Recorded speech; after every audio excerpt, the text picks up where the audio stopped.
Good evening. Welcome to Conversations Live Episode 3, Lesser Known Comics. And that's the topic for today. I know what you guys are thinking. You're asking the question, ThatGameDragon, what does this have to do with video games and video game culture? I'm going to tell you right now. Comic books have been one of the most powerful mediums for creating inspiration in all forms of entertainment. And the two biggest giants that we've always known have been Marvel and DC. Now, they owned that industry for many, many years, folks. But then we had something amazing happen. Artists wanted to do different things. They wanted their voices to be heard, their stories. They got tired of writing the same old stories for Spider-Man and Batman and the like. And so probably one of the most known independents at the time was Image Comics. Now, this was 1992, right? And they're the ones that have actually stepped all the way up to being the third largest comic book publisher in all time at this point, right? And when you think about Image Comics, that's Spawn, that's Wildcats, that's Supreme, that's Savage Dragon. Like, these are characters that didn't exist before. So what Image did was amazing. And we're talking about huge names. We're talking about Todd McFarlane, right? Mark Silvestri, like all those guys kind of came together and did this thing that was unthinkable, which is take on these behemoths, these monoliths of comic book industry. But they weren't the only ones doing it, right? Other small-time publishers were doing it at the time as well. You had Dark Horse, right, with the amazing Hellboy series. They're still around and still pushing amazing comic books. They're still considered independent. Yeah, IDW. You have Valiant, who wasn't really an independent, right? They were started kind of by like Acclaim and so on, but they basically started like an independent, and they have Bloodshot, Ninjak, Harbinger, and I'm hoping if you're a comic book fan, you kind of know all of these names. Now, let's push forward the clock where we are now, where if you have an iPad and a dream, if you're a writer, if you're an artist, you can self-publish comic books on platforms like Amazon. And while that may be a dirty word in many places, and I understand why, it is a platform that's available for many users around the world. Now, let's talk about our panel tonight, because I think it's really exciting. We have an amazing group of folks that are basically trying to kick Amazon in the teeth and saying, F off, right? We're here for the artists. We're here for everyone that wants to consume awesome comic books. And they have a really amazing story. But before we get to that, I want to introduce the amazing panel. And so we're going to start with Mark. So Mark, why don't you tell everyone who you are, what you do at Lesser Known Comics? I'm a writer, and I guess the founder. I try not to say founder too much. It sounds like I started a cult, but if you hang out with us for long enough, you probably think it was a cult. I think November 2020, I think Katie and Franco were two of the earliest artists that I spoke to. And I came out the gate being like, I'm going to make a graphic novel, like, a bajillion pages. And luckily, Katie talked me out of that. She was like, have you made a comic book before? And I was like, no. She's like, okay, well, we're gonna start a little slower. So we've been doing these mini issues. They're like 5 to 9 pages. And we're up to, I think 7 of them. We got 6 artists working with myself writing, Patrick Hickey Jr. writing, and then one of our illustrators is also a writer, Charlie Ragnarok, and having a blast. And that's where we are today. We have 7 mini comics out for free. They're all for free digital download on our website, lesserknowncomics.com. And then the next batch will be due around 4th of July. We'll have those out. I think we have, we at least have 4 or 5 more in the works. We don't have deadlines, so we'll see if we get all 6 out on time, but we'll see. Well, you're definitely a founder, because that pitch was perfect. So make sure you have him in those boardroom meetings. Katie, tell us what you do and who you are. Hey, so I am a freelance illustrator from New York, currently living in Wisconsin. I've moved around quite a bit. But I've been freelancing full-time for roughly 5 years now. I've kind of always had this goal to well, not always, but as long as I've been interested in art, I've always kind of wanted to do my own thing. Maybe it's because I really don't like having people tell me what to do so much, but I've always had this desire to just kind of do work that I feel is good for me, good for my soul, something that challenges me, but something that also respects me. And that's kind of like why I love this group so much in this project, because it's you hear about all these bad things in the industry, like artists not being treated well, these really crazy weird hours where they don't get to have a life, they don't even get paid for it very well. I mean, so that's why I'm here and kind of supporting what we do and kind of just seeing how it works out. I mean, I really believe in what we have and all the talent here, and I'm really excited to be a part of it as a freelancer. All right. Patrick. So, my name is Patrick Iggy Jr. I am the creator of the Condry comic for Lesser Known Comics. I also do quite a bit of social media outreach. This is kind of a wild project for me because I've spent the last 15 years as a journalist and a college professor teaching journalism in English. I'm a former NBC editor.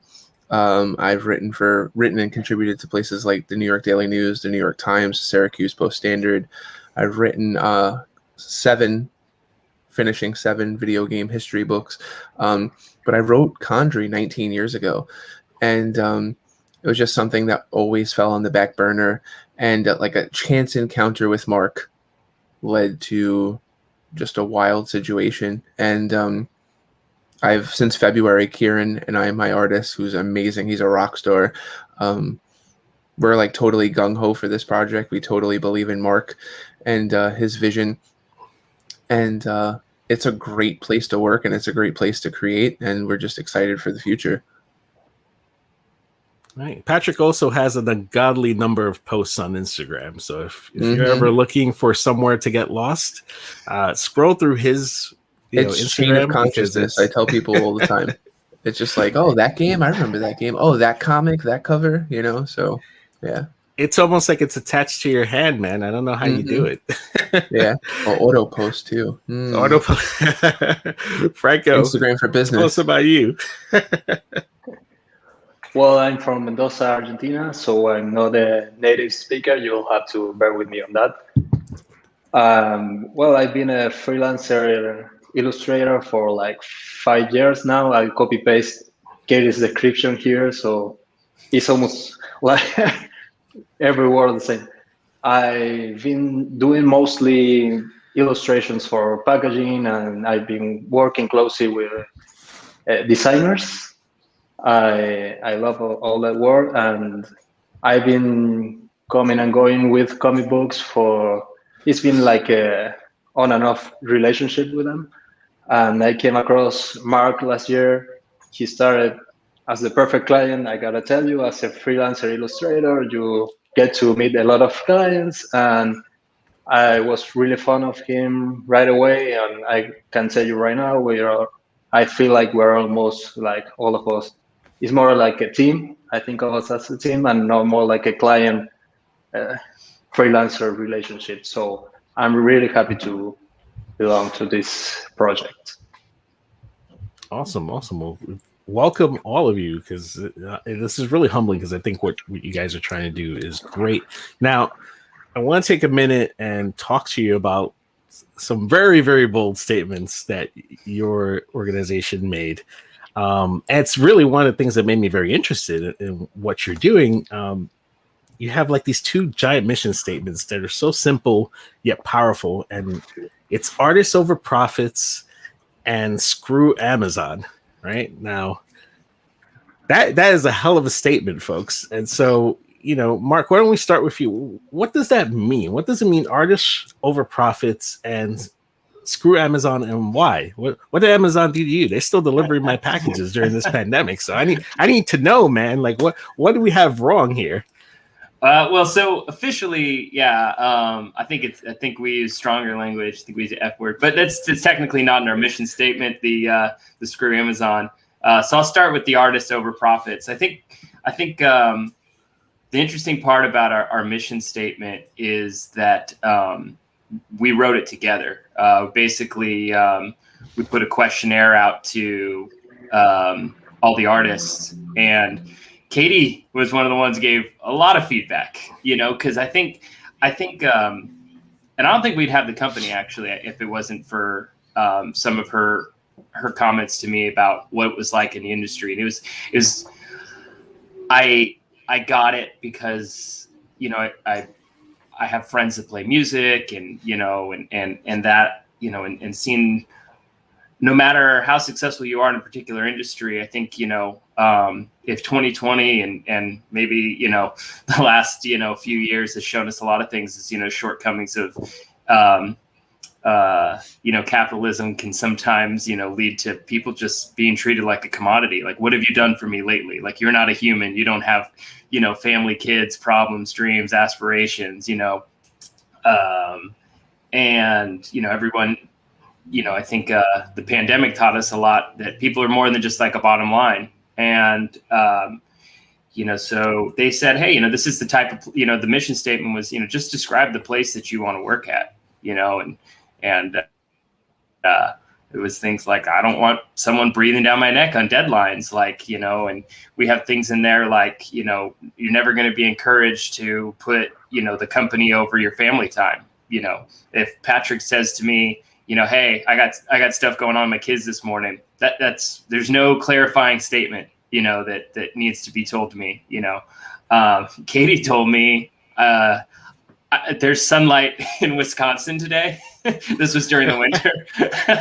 So I'm not going to be inside. I'm not working today, you know, and that, you know, I don't want, you know, people, I don't want people making comics, you know, for us that when they want to be somewhere else, you know, and I think it pays out huge dividends when you give people kind of the freedom, I don't know, to run their own life. You know, they tend to make better decisions than you would on their behalf. So that goes, you know, to the, you know, artists over profits piece of it. The screw Amazon part, you know, yeah, you know, it kind of started out as a, you know, I visited, I think, somewhere like 30 some odd comic book shops in the last month or so. You know, just bringing some comics to them to say, hey, you know, we're a new publisher.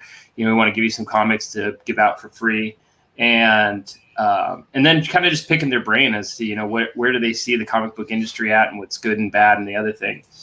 And we were joking about, you know, there's no big fans of Amazon among the comic book shops, and that's for obvious reasons. You know, it's hard to compete, you know, and I think that a lot of people don't really understand the value of a comic book shop. You know, it's not a place just where you pick up, you know, your comic books. It's a place where if you have a good comic book shop owner, or employees, they're curating your collection for you. They're saying, hey, you know, Bill or Katie, I know what you like. You know, here's, you know, some titles from some creators that you haven't heard of before. You know, and the good ones will put it right in your pull list for you. And that's not going to happen, you know, with Amazon. We're not going to have the book signings. We're not going to have that. So to me, you know, the strength of the scene and the strength of the comic book industry and the strength of comic books as a craft, I think is relying on us having a local comic book shop, a community that's healthy and vibrant.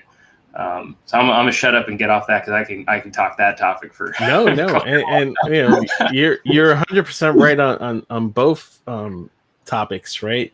You know, I personally do a lot of like enterprise coaching, and it's funny how many positions of leadership I still have to have conversations with them about how you treat your employees and how you need to release the grip of death, and they will do the work and they will appreciate you for appreciating them and hearing their voice and their ideas. So resonates 100% what you're saying. It makes total sense for any leaders out there that are listening. Probably not, because, you know, they're the ones not reading the comic books. But if you are, you know, this is really the mantra. It's, you know, good people will do the work if you treat them like they have a voice, if they feel like they have ownership in the organization, and if they feel valued. And, you know, when someone cares, believe me, the clock doesn't stop at 5. You're up at all hours, you know, whenever you can, to help your company succeed, regardless of size.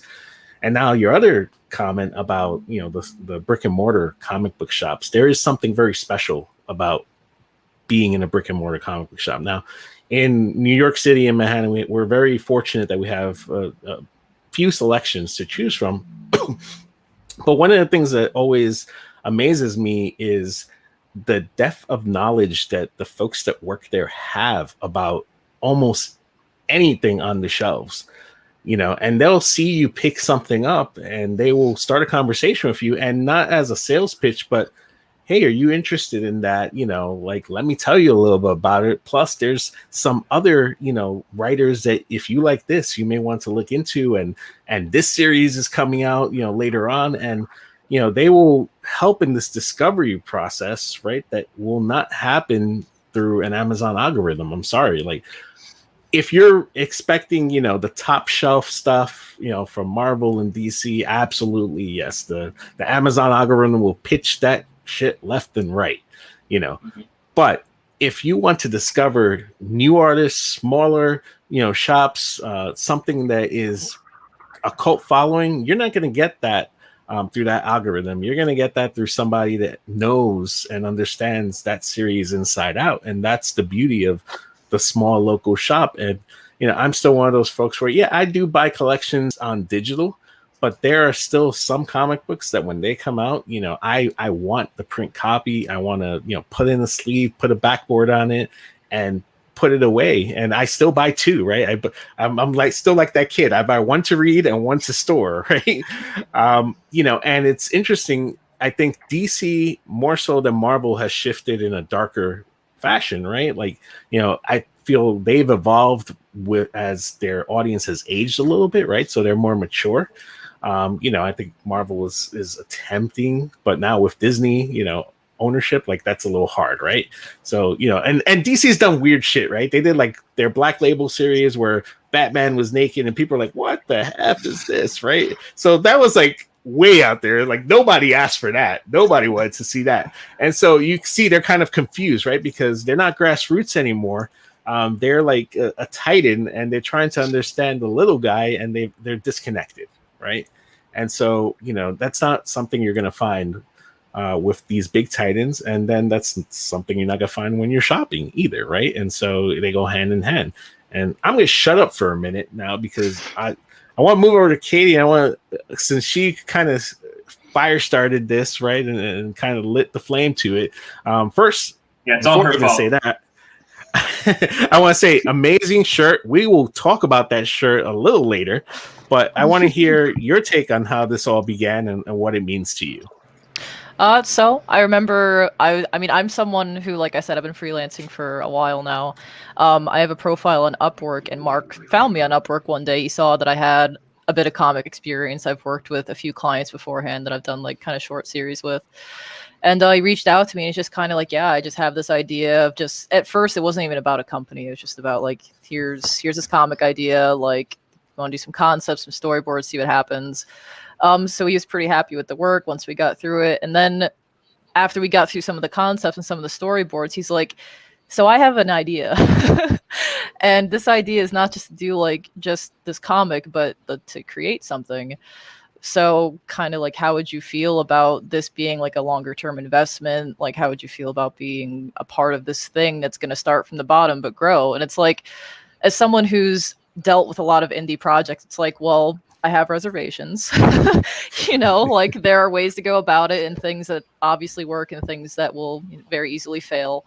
But the cool thing with Mark is he actually kind of stood his ground on these things that actually create a good basis, like knowing you're going to have the funding, knowing that you want to have values that actually make your illustrators want to be involved and invested in what you're doing. Just listening to the fact that I sat there and said, you know, comics take a lot of time. And that means that, you know, it could be like months and months of time to do like an entire comic, especially just with one person or however many people you have. And I want to feel like, you know, what are you expecting of me, right? Like it's just one of those things where since I've been involved in this project, not once have I felt like I'm being pressured to like be a machine to pump this stuff out. I feel like I can share ideas, like I actually have input on the things I'm doing. Like it's just this unicorn of a client. You know, it's just been this crazy awesome thing, and I feel like I'm actually valued here, which is something that, like I said, it really doesn't happen a lot. Like, you can even have big clients come to you and they're like, you know, it's this, and this, and I don't really care what you have to say about it. And it's disheartening, because it's like, I do this because I love it. It's not, you know, at the end of the day, it's not just for the paycheck. And that's just what I really value about this. I really believe in pushing this forward, because I want other people in the industry to treat their artists this way. I hate seeing people getting crushed by what they do when they went into it because they love it. So, and when your dream becomes your nightmare, right? Nobody wants that. No, not at all. Yeah, and you know, I think, you know, I would love for somebody to just, you know, steal those, you know, like, just, you know, what is it, you know, steal this concept, right? You know, somebody with with deeper pockets, you know, and they're like, you know, this evil plan to steal my idea, to, you know, like go ahead, yes. I hope you hire 100 artists and do this, you know, and I would if I, you know, I think, you know, I would if I could, and one day we, you know, we're gonna get there, because I have no doubt. Hopefully it's contagious. Exactly. Yeah.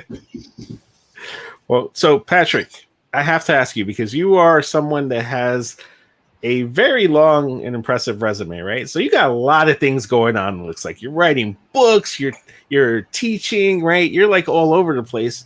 And this is like another endeavor that you're kind of taking on. Like, what made you kind of jump on this crazy ride, right, with the rest of the group?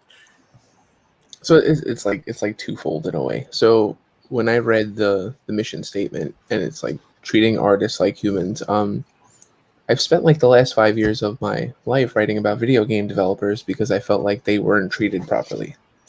That some of these guys are sleeping in cars. Like, I spoke to the producer of Aladdin on the Sega Genesis, and he was just like, I slept in my car. And I'm like, okay. He's like, no, I'm 6'8". And I'm like, oh, okay.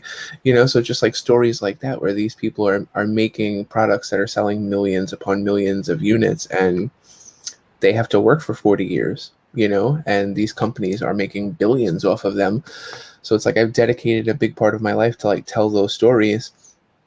And so now the comic book industry, it's very, very similar. And I wrote this comic way before I started my journalism career. I could never find an artist. And then I found an artist, and we got great feedback. And then COVID hit.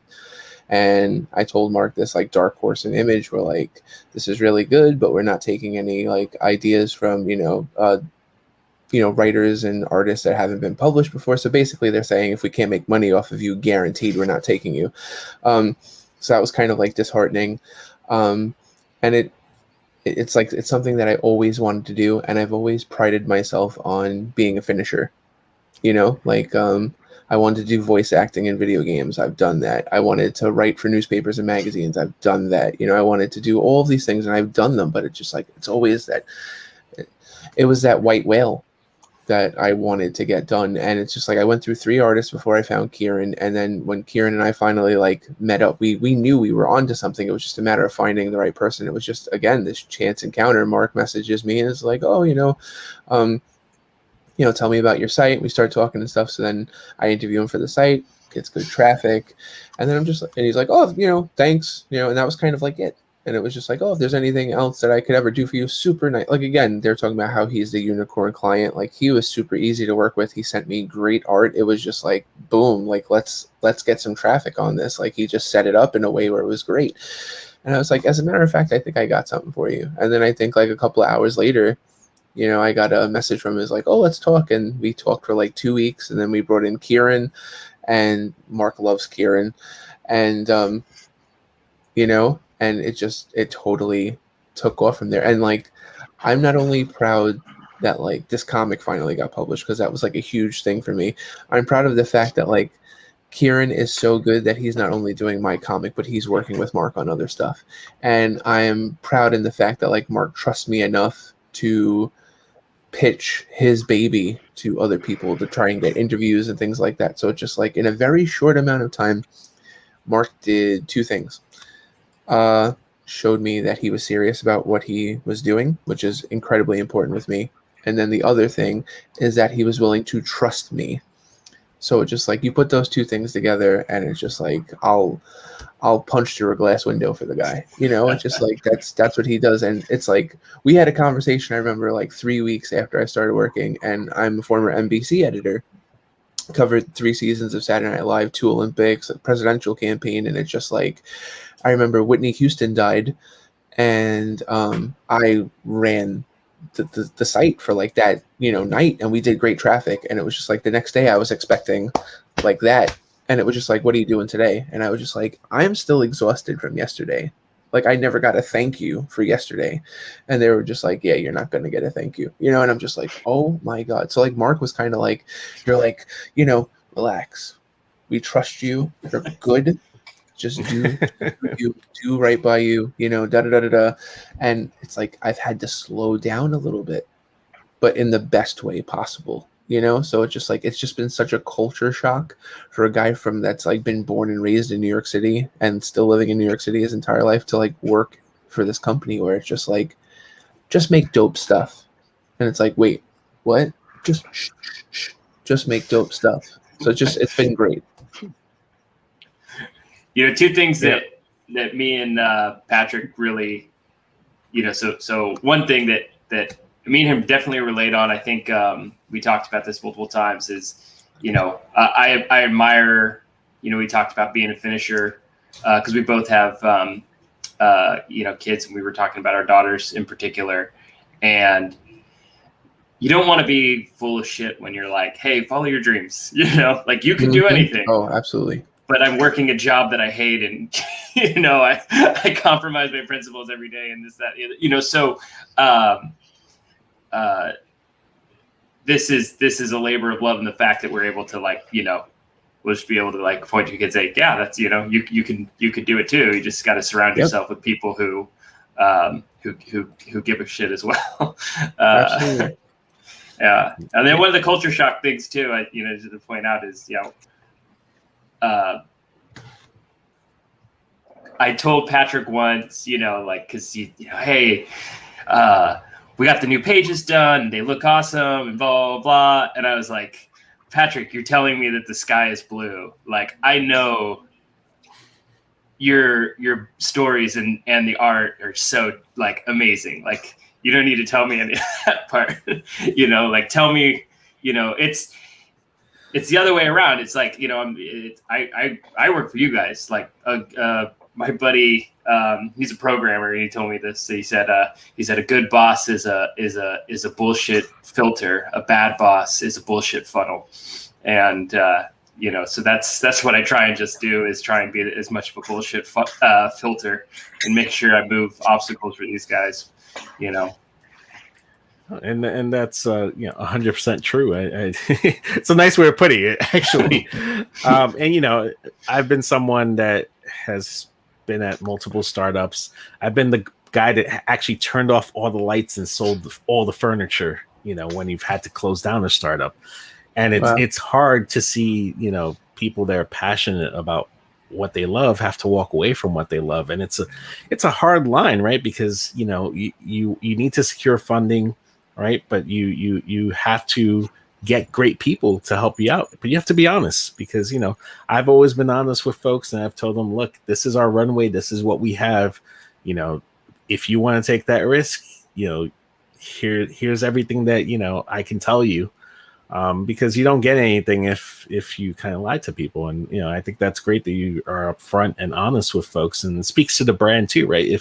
If you're honest with each other, you're going to be honest with your consumers. And they're always going to get, the most real product out of you that they can. And I know every kid in America that reads comic books at some point has said to themselves, I want to illustrate a comic book. I want to write for a comic book. I want to create the next superhero, the next big character that's going to, be seen on the cinema and worldwide. And so, like, this is a real dream, and I think it's amazing that you guys are actually pulling something like this together and kind of shooing away, the big guy, right? Like most people will take the shortcut because it's easy to go self-publish on like the Amazon platform. You kind of fill out a few forms, you upload, right? And then next thing you know, anybody can have a book. But what does that say, right? That means that you could kind of half-heartedly want to create something and put it out there. And believe me, I've experimented with some of the things that are up on Amazon, and I've been like, my God, I can't believe that this actually is something that people can buy and have sent to their house. And it's a shame because I want to support up and coming artists and writers, but it's really a hit and miss swing. It's SoundCloud basically, right? You go to SoundCloud, and out of every one song that you find, you're like, my God, this is a gem. You're gonna hear 99 fart sounds, right? And so it's the only way I can describe it. But you nailed it too. Let me bring it. That's a huge thing for me as like an academic, where like any one of my books I could self-publish. The comic book I could have self-published, but as an academic too, the other teachers would be like, self-published, so it's just like, for me, it's like having somebody invest in you says a lot. And I mean, Mark has invested in all of us, so it says a lot about him. So Franco, last but definitely not least, I feel like my bit will be shorter because these guys pretty much have said it all. We all can agree Mark is great though. So he's been doing, I mean, when he first contacted me, he was a bit all over the place. Like, Mark, you had a lot of big ideas, right? And he was like getting a lot of, I felt a lot of like Katie, like when you are a bit accepted about like, he's promised me everything. I don't know how this will end up. He's telling me a lot of the siren song, and he first, when he told me he was getting an assessment, he was talking to some people that were leading him to the right path. I said, okay, this guy is serious. And he told me, okay, what do you want to do? And I said, what do you mean? I mean, what do you want to do? And no one has ever asked me that. So which client tells me what you want to draw, what you want to do, what's your angle? Sorry, this is my puppy. She's oh no.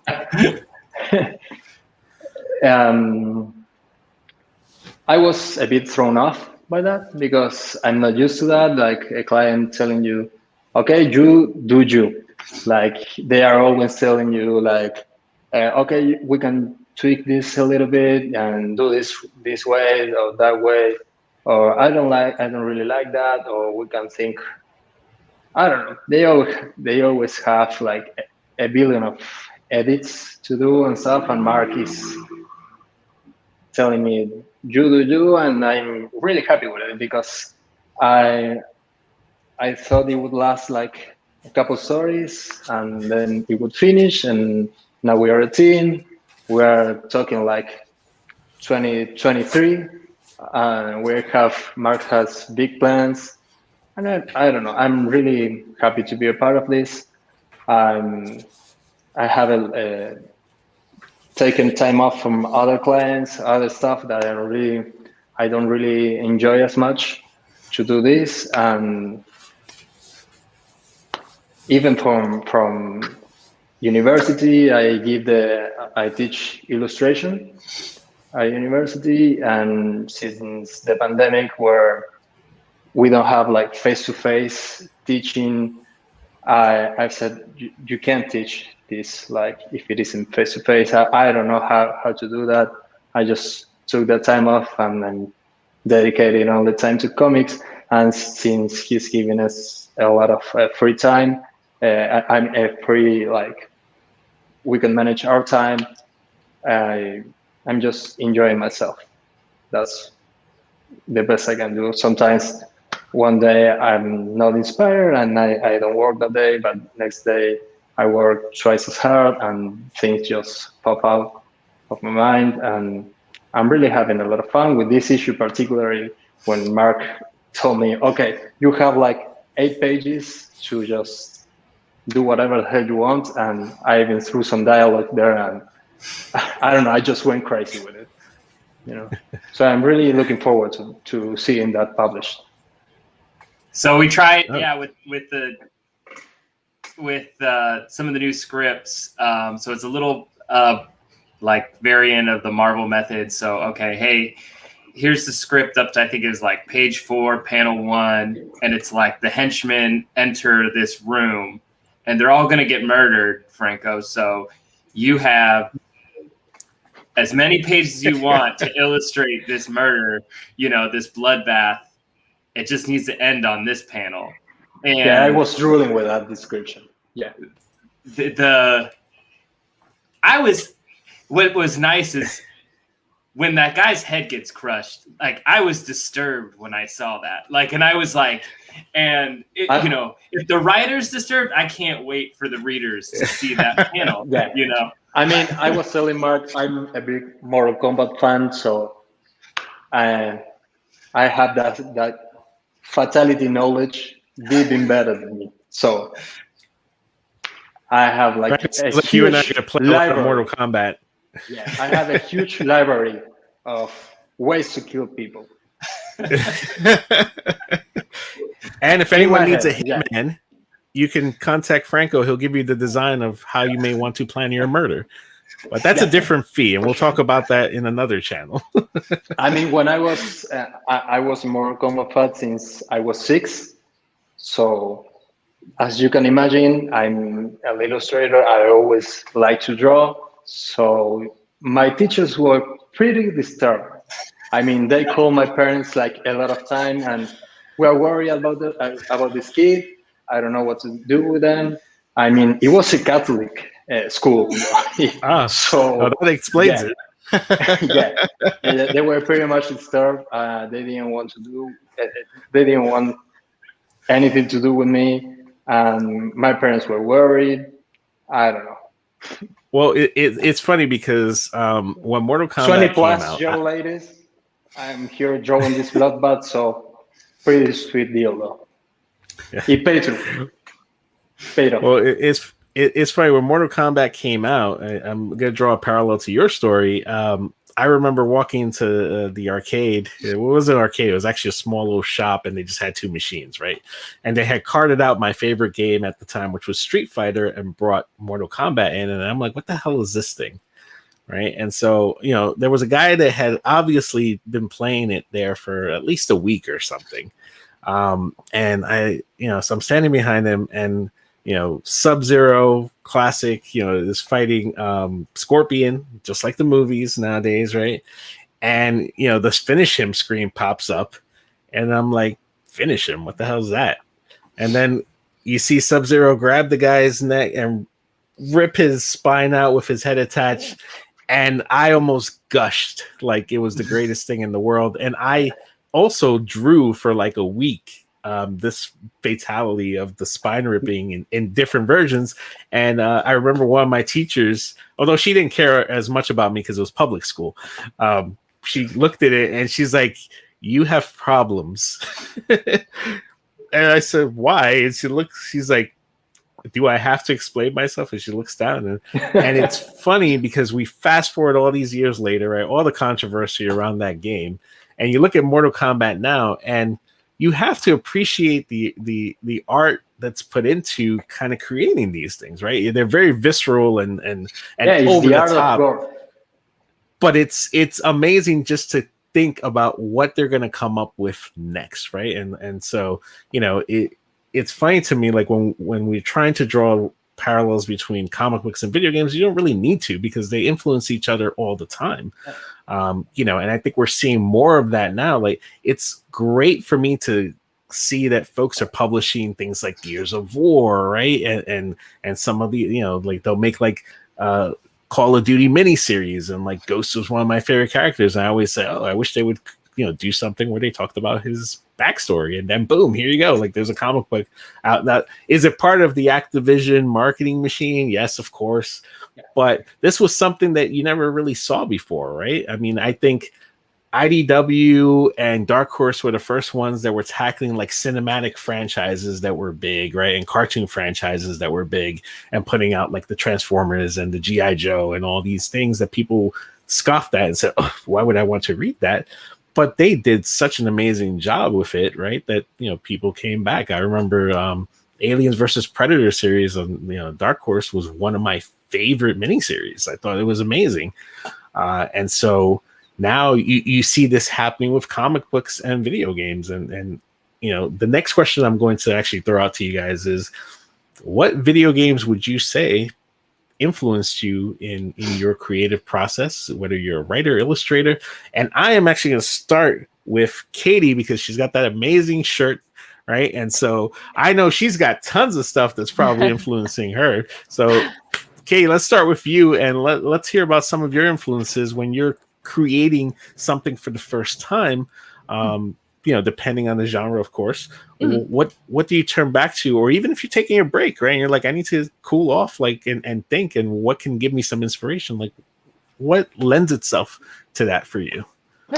So, I mean, games have been like a really cool part and influence in my career because I feel like ever since I've, you know, was really little, they've inspired me. I started out with Nintendo games, as most people do. I had a Super Nintendo, a Nintendo 64. I was really big into Pokemon back then, which around my age group was viewed a little weird with girls at the time. So it was hard to relate, but I still loved it. I'm someone who was really big into like all the Final Fantasy series. A lot of World of Warcraft that I still play right now, but the interesting duality of that and why I love this group right now is we all kind of hear those stories about Blizzard Activision at the moment, and it's not the best. You know, it's kind of sad in a way, kind of defeating to see something I looked up to kind of turn into what it's turning into. Yeah. That hurts a lot because when I was a kid, I always dreamed of working for Blizzard. I did. I wanted, like, the thing I liked about games back in the day, you get that hard copy and you get the booklet. And the booklet would sometimes have the concept art in it and have little pictures and all that fun stuff. And I would just I would just read through them and stare at those pictures. I got all of the special editions of WoW, even when I hardly had any money, because I wanted to see that art book. I wanted to look through it and be like, yo, I want to draw this stuff. It's so cool.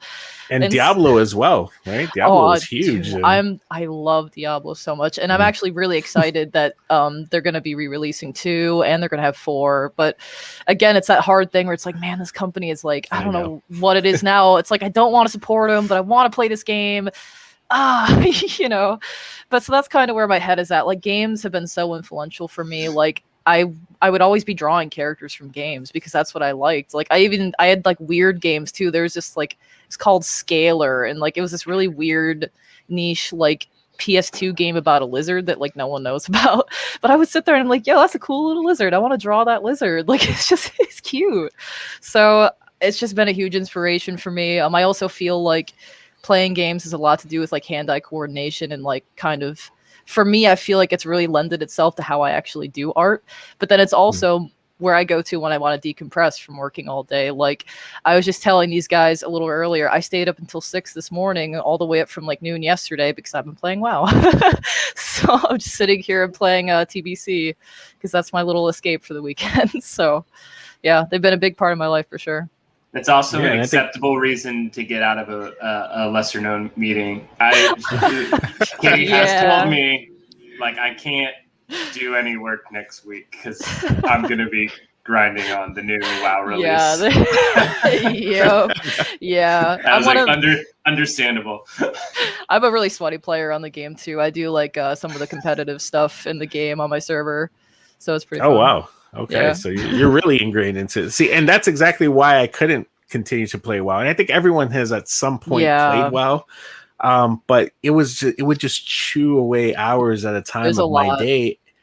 And you start in the morning, and then next thing you know, you turn your head and you like haven't taken a bio break in like 5 hours. It's like afternoon. You're like, I'm kind of hungry. Yeah, you know, I should probably take a shower. And then it's a raid, right? So you can't just. You're like, oh man, I still got to stick around, and you know, it's amazing that you can actually still find the time to do that. And you know, Mark, thumbs up to you because I still have not tried that in a meeting yet. But you know, I think that's my next step. Well, I had a buddy who worked for Sony, and they had something they had to to do, and he actually had to. He said we can't do anything on this timeline because there's gaming releases and all our programmers are going to take their full vacation. But I had to throw a quick shout out because Katie brought up the little booklets. There's an artist right now and he's got a Kickstarter up. His name's Tony McMillan. The comic's called Attaboy, and he's on Instagram. I'll post something on our story, but he's done it. The comic is done as a video game book. And I saw it and I was like, oh my God, this is so brilliant. Yeah, and the art's dope. So I'll share that with everybody. That's awesome. And so, Patrick, let's because I'm very curious because I've seen you've written like 7 books on gaming. So I feel like your genre type is like all over the place. And so where do you draw your inspiration? And then I guess let's bring it even closer. Like, who is what's one of your favorite characters out of all these different genres? If you had to pick one, who stands somewhere at the top for you? Ash Ketchum. Ash Ketchum. All right. Cloud you want to be Strife. the very best. Nicholas Valentine. I mean, there's so many. So, to me, if I was ever stuck on a desert island, I would totally take. I would take Diablo with me. I would take Fallout 3 with me. I would take Pokemon Red. I would take Virtual Pro Wrestling 2 or WCW NWO Revenge on the Nintendo 64. I would take RBI Baseball on the NES. Probably take Sims, so it's like I own over 3,000 video games. I own over 30 consoles. I've interviewed probably over 1,000 video game developers. So it's just for me, I can pull out any game in my collection and I can tell you the day I bought it. I can tell you why I bought it. I can tell you how long I played it. I love video game storytelling. I think it's the myths of today's society. I think comic books are just in the same exact category. I've always loved comics. Spectacular Spider-Man taught me how to read, so for me, some of my favorite moments as a gamer were bridging those two gaps. I remember playing Spider-Man 2 for the first time on PlayStation 2 and going, this is the way a Spider-Man game is supposed to feel. The web is actually connecting to something. I'm not just web slinging, shooting webs into space, and then to actually have the opportunity to interview the people that made those games. Those are just so it's always been I love games. I love the storytelling. And then I want to know how they're made. So that's kind of where I come from. In terms of inspiration, I love games like Deus Ex and Fallout and World of Warcraft and just these games that kind of throw you in the middle of nowhere and then you get to find out what you're made of. So I remember one time I was in the hospital. We were in the waiting room for a family member and stuff. And my wife is like, you've been playing Pokemon nonstop. It was X, And she's like, why? You're just telling these animals what to do. You're not even it's not even a fighting game. What is this? And I got old Dave Chappelle on her, I was like, yeah, I was like, you don't know. I was 7 and my mother just threw me out and they gave me one little crappy animal and then I had to find my way. I'm like, that's what Pokemon is about. It's about finding out who you are. And she was just like, okay, but it's just for me, getting those games where you start off as nothing and then you build it up into something I'm sure Katie is in the same boat where it's just my Pokemon Red and Pokemon Blue, the timer stopped working at 999 hours and 59 minutes. I still have those saves. I still have the completed Pokedex. I've played competitive tournaments before. When I was at NBC, Nintendo World was right downstairs. So before work, I would kick all the little 12 and 13-year-old kids' rears in Pokemon and then go back upstairs and work. And then during my lunch break, I would go back downstairs and I would walk in and all the kids, they would just oh, yeah, we're getting away from this guy. We don't want to, mess with them. So ironically, I love comics that are like that too. Comics where it's just in the beginning, you're kind of who is this character? What is he made of? And then it just all slowly starts to come together. So obviously Sin City, the second volume of Ghost Rider with Dan Ketch, because that's a guy that didn't necessarily want the mantle and then it was given to him. And, things like that. Miles Morales Spider-Man, oh, so freaking amazing. So it's just like I love characters that like grow as the series go on, because I'm sure in the case of Miles Morales, he has so many crazy powers that like just dwarf Peter in so many different ways, but you find out about them as the series goes on. So even though some are a little outlandish, you're so attached to the character emotionally already that it doesn't matter, you know? So that's what those are the type of things that really inspire me as an artist, as a writer. No, that is definitely a good lineup. And, you know, you'll laugh, but when Pokemon Sword and Shield came out and the Nintendo store had their launch, right? And I was at work, and you know, I told my fellow colleagues that I was leaving early because I needed to go to the Nintendo store to pick up, you know, the copies of Sword and Shield, especially the collectors, you know, steel case ones. And they're like, you're such an amazing dad. You're going to go pick this up for your kids and so on. And the funny thing about that, I was like, what are you talking about? I'm going to go pick it up for myself. I mean, I'll get them a couple of copies if they have them available, but that's it. Like, they're for me. And I remember I went there and I gave the guy a sad story about how, you know, like, oh, my kids, I need to pick up multiple copies. You know, you're not going to make me choose between them, right? And he looks at me, he's like, all right, man, fine, you can get the other two. And I was like, I come home and they're like, how'd you get the other copies? And they don't even like Pokemon anymore. They're like over it, right? They're like, we're too old for that, Dad. They're like, all right, fine, whatever, I'll do this on my own. And it's funny that, you know, like, I had all this swag, you know, because I'm a big kid. I never grew up. And I feel like that's the way it is for a lot of us, right? One of the most amazing releases, in my opinion, from a video game comic perspective was Batman Arkham Asylum, right? I felt like that was the first time that, wow, they gave a comic book what it deserved from a storytelling perspective, with the exception of Spider-Man, like you mentioned before. But this was, like, we're talking about, this was really over the top from the perspective of storytelling, and you felt like you were Batman. You really felt like you were in those shoes, and it was just such a great story arc, and the love that was put into it. I mean, you know, like, Mark Hamill is a Joker, right? Like, that was just, it's one of those things where you think Mark Hamill, you always think Luke Skywalker, right? And, you know, unless you're a real fan, you know that he's like one of the best Jokers of all time. Like, there is no, I mean, you know, like, Troy Baker does a decent job. Like, I was surprised that when he picked it up, like, he did very well with it.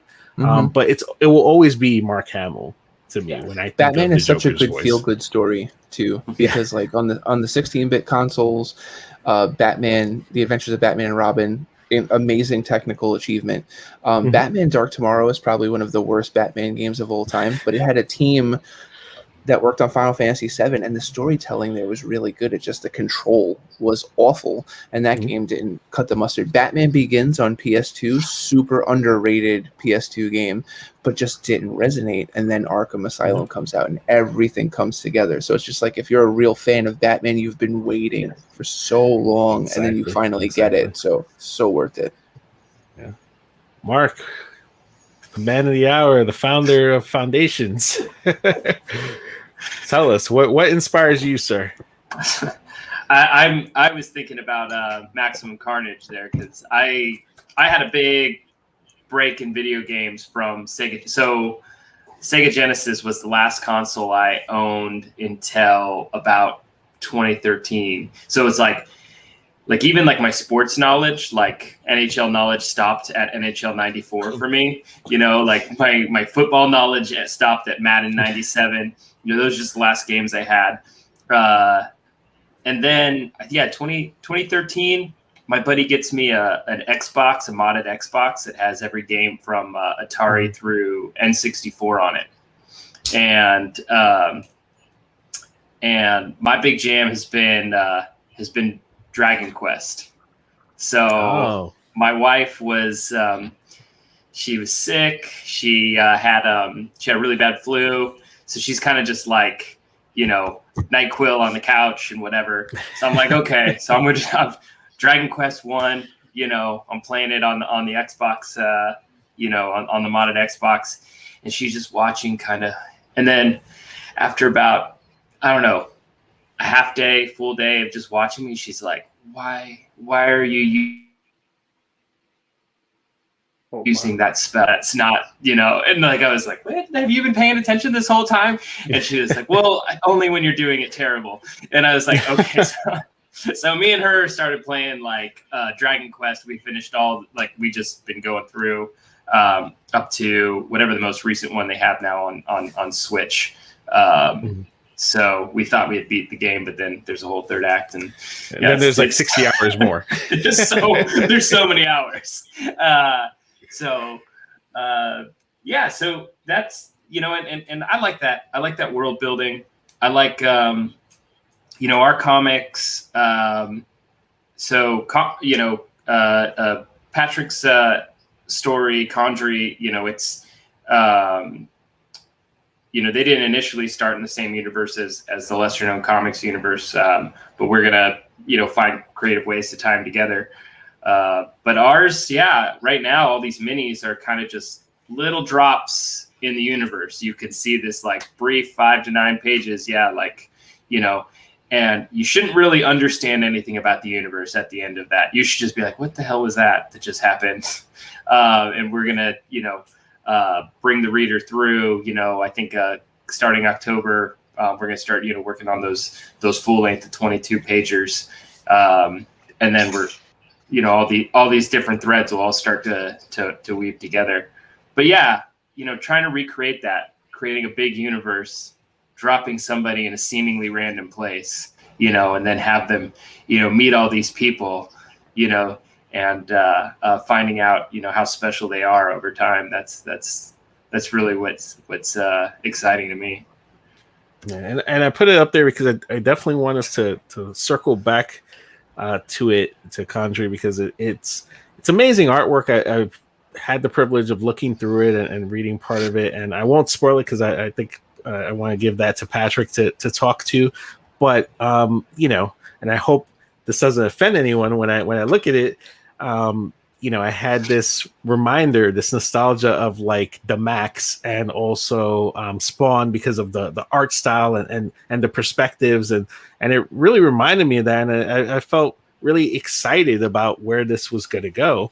And so definitely looking forward to seeing this unravel and build the universe out for this character, because I think it's definitely an not story offended. arc. But it's, and if anyone knows the Max, it's a beautiful homage to a lot of other comic books I felt in the world, that a lot of artists that were unable to put their story out there in Marvel and DC world. And so it's one of those books that you pick up and it's weird, and it's pulls you in, and you're like, wow, this is like really cool, and I want to see where it goes next.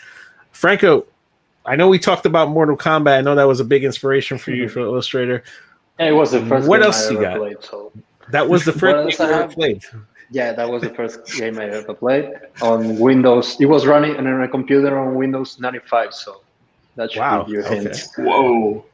Yeah. It could barely run the game, but I mean, I was pushing a lot of buttons. I was playing it for a week, and suddenly a head popped off, and I said, what the hell just happened?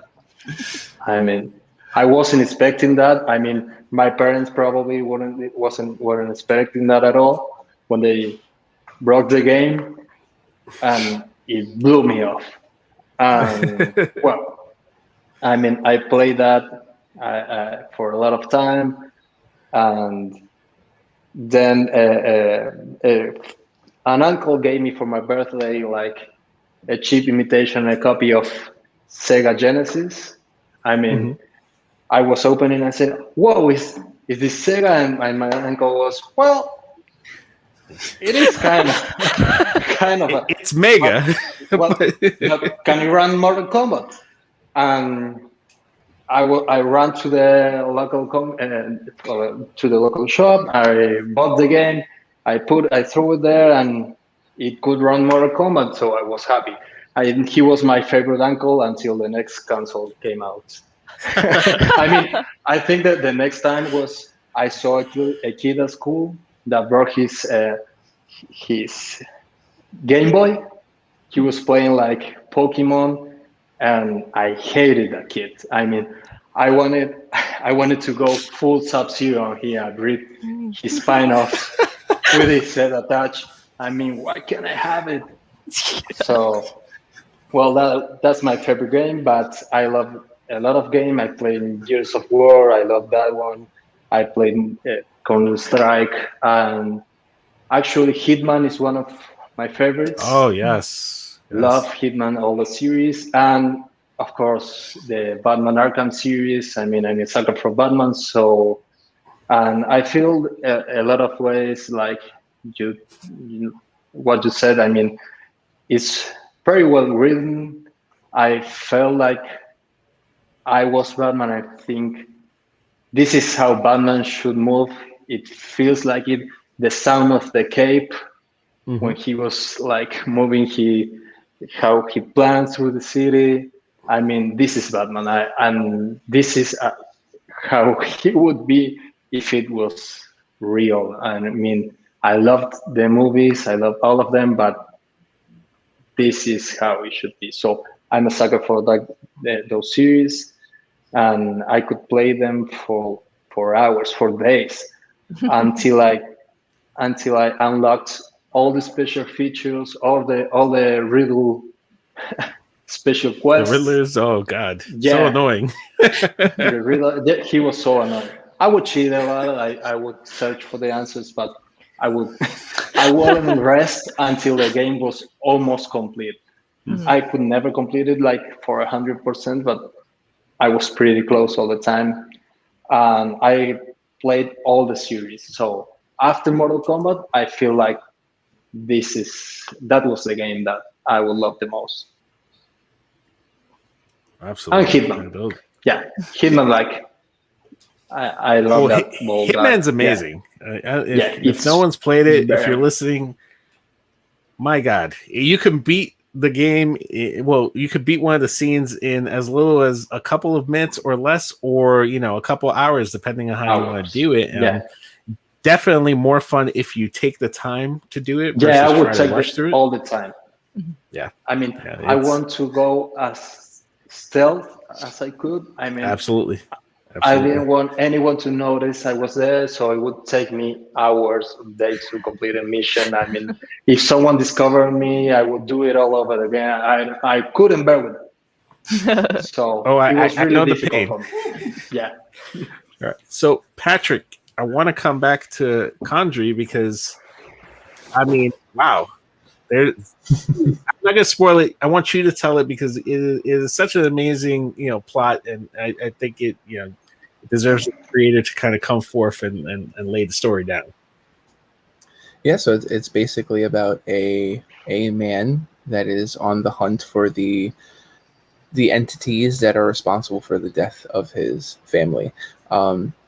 He's a victim of the New York City foster care system.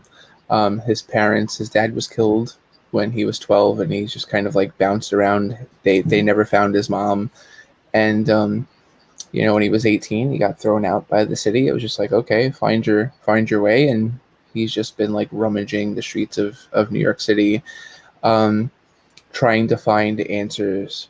And you're gonna see, like, after pretty much every issue, he's gonna get another like clue. He's gonna get help from somebody, and the pieces are gonna start to get put together. I wrote this when I was around 17, 18 years old, and comics like Michael Oeming's Bastard Samurai, Spawn, obviously, Frank Miller, Daredevil, Sin City, even some Neil Gaiman, Preludes and Nocturnes, like just those all played a huge impact on my teenage years. And I just wanted to create a character that had some staying power, but at the same time too, I feel like, superheroes that wear their underwear outside their pants, it's just like, it's so cliche. It's like, I feel like he doesn't need a cape, like he doesn't need, a symbol or anything like that. So it's just like, I wanted this really gruff noir character.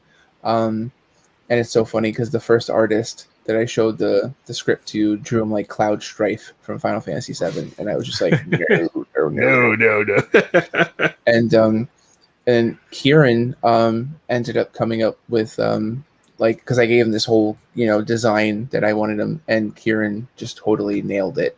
From the leather jacket to like the spike bracer, which like he's got like the spike bracelet in a way that's gonna play a huge role later on. It's kind of like a multi-tool in a way. It's not just like decorative. Like he uses it in combat. He uses it to get from place to place. Like it's just like, and Kieran totally like understood like the way I wanted the character to be able to handle himself, to fight, how imposing he's supposed to be, and so yeah, it's an old school noir title that definitely though has some superhero elements in it. It's kind of like if Highlander and Spawn like had a baby. There's definitely a lot of lore and backstory that are going to come into the story, and that's why when Mark was talking about his character and his main character, Danny, who I love. I think she's awesome. From the first second I saw her, she's beautiful. But she's got a Misfit shirt on. She's so badass. And how she's so much more than the sum of her parts. And her backstory is just equally as important as the character she is in present day. I felt like these two characters one day like could totally work with one another. So yeah, so if you like old school noir, the art really tells the story. It's funny, we were talking about it the other day, me and Kieran, and it's just like I write these super long scripts and then I tell Kieran, do whatever you want to do, and then I'll readjust the script to make it work within the art. So it's just like it's a lot more work for me, but at the end of the day we get to tell like a really crazy story the way that it's supposed to be. So I'm also getting that I can't walk into Hot Topic and pick up this bracelet that he wears. Is that true? Okay. Yeah, you won't be able to. So well, now, it's funny because we have an obsession as a society, I think, with the anti-hero, right? Because it kind of meets both sides of our personality, right? Everyone's got a little bit of a dark side. Everyone's got a side that's good, and they kind of hopefully balance each other out. And when you look at even like the big names, right? One of the reasons why Batman is so popular, because even though he's this billionaire playboy, right, on the surface, on the inside, he's this broken character. And unlike the rest of the Justice League, he has no powers, right, other than his money and whatever he's adapted over the years through martial arts and technology and so on.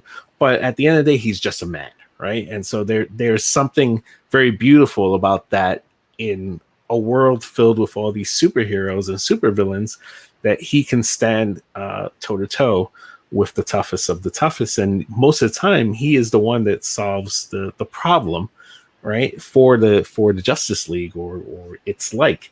And then you look at Wolverine, right, who is like the ultimate anti-hero.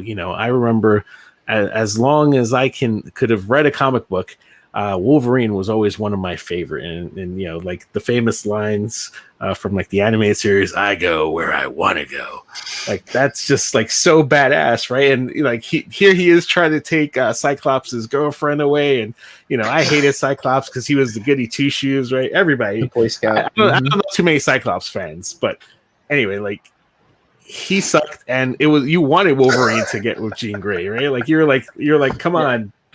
And Wolverine was what, 5'4", 5'5" in stature, really, right? Like, so he was just this tiny badass, right? Who didn't care about anything, but you saw the softer side of him in moments, right? You saw where he cared. You saw the conflict. You saw all this pain, and I feel that the greater depth that you give a character when it comes to tragedy, right? I mean, it really builds out this need for us to see the character come out on the other side, right? And the challenges feel more real. One of my biggest issues with Superman was that he was always perfect, right? And no matter what.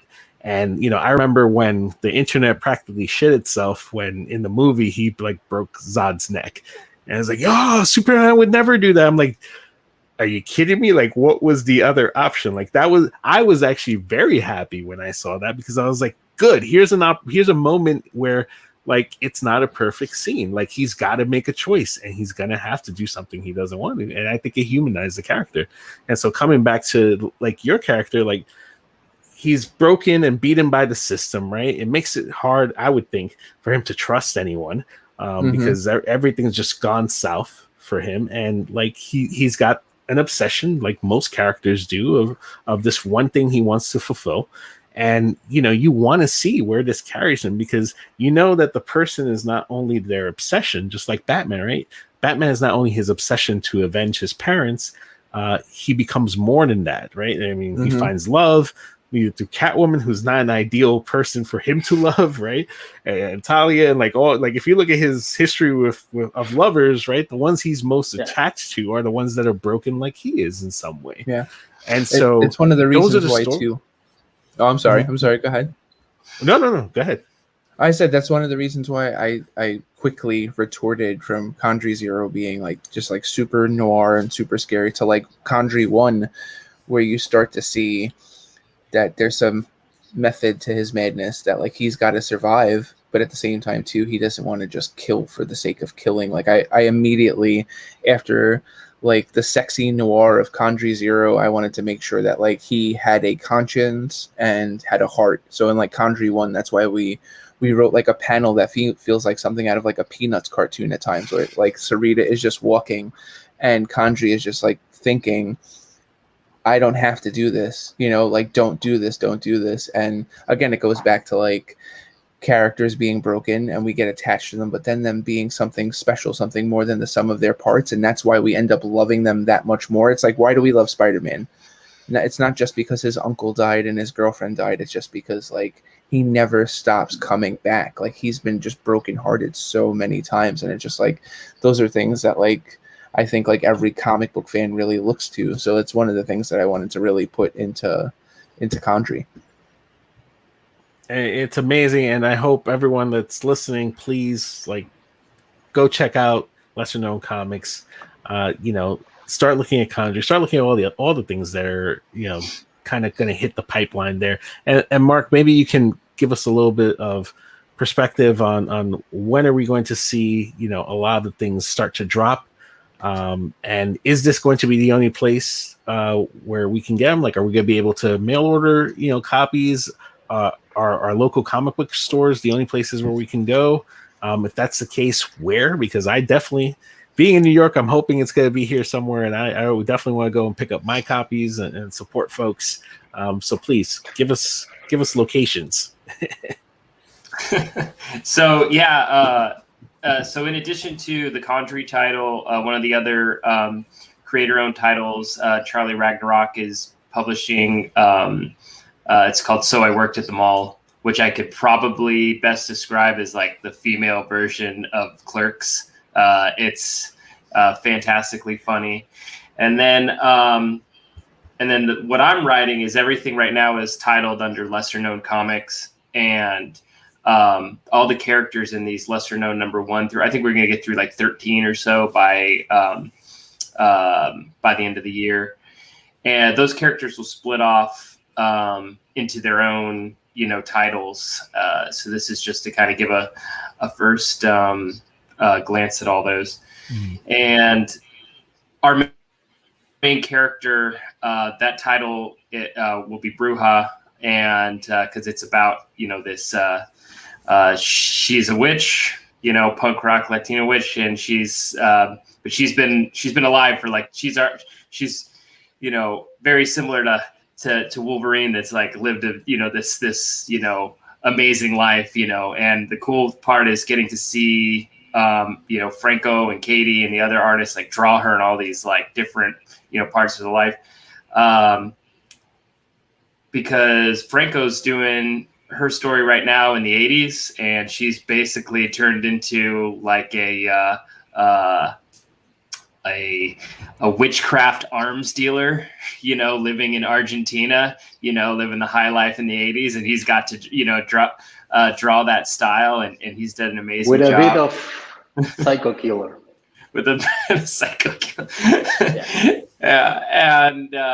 And then Katie, because it's how we do things, she called dibs on what she was doing in the Wild West, and she's taken up that storyline. So so the storyline takes it covers because of pretty large, time gap. And so certain part of those story arcs will have their own titles coming out in 2022. We'll have full lengths planned. To answer your question, yeah, so everything, for the foreseeable future is all digital downloads are available for free on lesserknowncomics.com. So anything that we'll be selling should be available on there. What we will get the online store open for physical copies. We do also do the physical copies through Kickstarter for now. And then through the local comic shops, our printer is actually doing like fulfillment and distribution because, Diamond and that whole, what's going on. We're not getting anywhere near any of that, like, Hornet's Nest. So we're just going with a printer that's like, I can get your stuff on time to comic book shops. So right now, actually, we're using the free comics as a mechanism to say, okay, let's try and ship free comics to comic book shops and not screw that up first so that they feel confident to order from us. So that's a lot of this stuff is beta testing for us. But to answer your question, everything, lesserknowncomics.com, you can download everything there. And then when we have Kickstarters and availability for physical copies, all that information is also found on there. And we're hoping Free Comic Book Day. We're doing our special. Am I allowed to say the F word? Go ahead. We're doing our special Fuck Amazon variant cover where I think we have about like 50 artists that want to do like variant covers, and we're going to try and partner them up with local comic book stores so that they can. Do their own take on it. I have friends and family that work for Amazon, and so there's no hate out there, but at the same time, they are a $2 trillion company and they will survive us, poking them and making fun of them and having them be the butt of our jokes. Burning them in effigy in our comics, maybe, I don't know. We'll see. But we'll, we got a lot of stuff planned for the new year, and we hope to keep growing this team and hopefully releasing more titles that will be regularly scheduled, and we'll put those schedules out.